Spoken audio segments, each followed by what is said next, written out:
Okay, so this is it's another imitation. Well, actually it is a Fender, but it's a lower model, not an expensive bass guitar at all. Similar to a regular electric guitar, you have a head, tuning keys, the neck, and it has the dots, like I was telling you. Down here, you've got the body of the guitar, the pickups, just like you saw in an electric guitar, and the bridge. Bass guitars have 4 strings. Typically, they can have more. They can have 5, they can have 6. I think a bass player from Motley Crue years ago used to play a 10, and then you got guys like Les Claypool from Primus who probably have 20 string basses or something like that. So anyway, you're not limited really on the number of strings, but typically a bass guitar has 4 strings. And the bass guitar is a lot of fun to play. I would say as a beginner, it's real easy to learn how to play a bass, the basics of it. I always say that there's a difference between a bassist and a guitar player who plays bass. So anyway, this is a bass, and when I was telling you about the active pickups, this has a little battery compartment right here, and this actually has active pickups. And I found recording bass guitar through my recording rig that I've got, which is all direct. I don't use a bass amp to record with. The active pickups give me that extra punch and a little bit extra low end that I wasn't getting with my other bass. So if you're getting started, you can get a pretty nice bass. I think this one cost me like $200. So and it's active electronics. So there you go.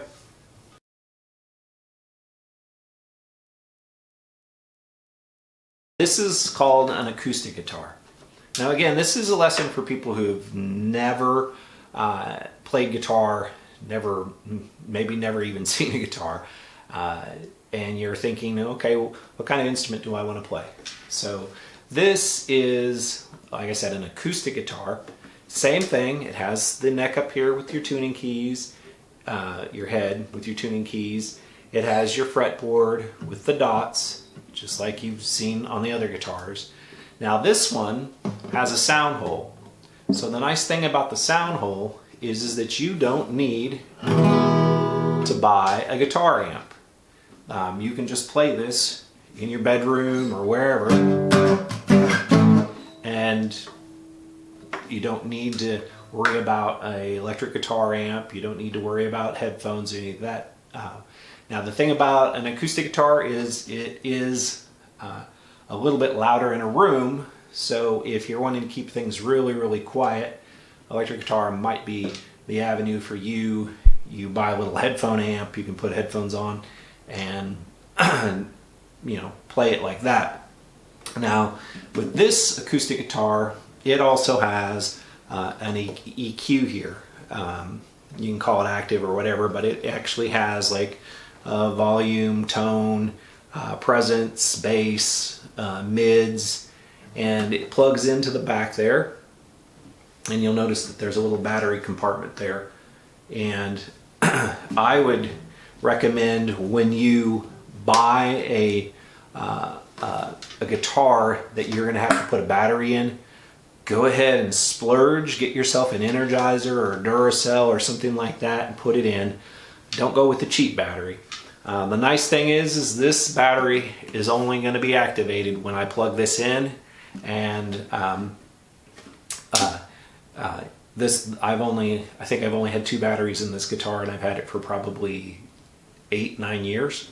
So anyway, acoustic guitar is a great way to go as a beginner. The one thing I would definitely recommend is put really light gauge strings on your guitar. Light gauge strings will help you be able to press down, and it'll make things a lot easier on you.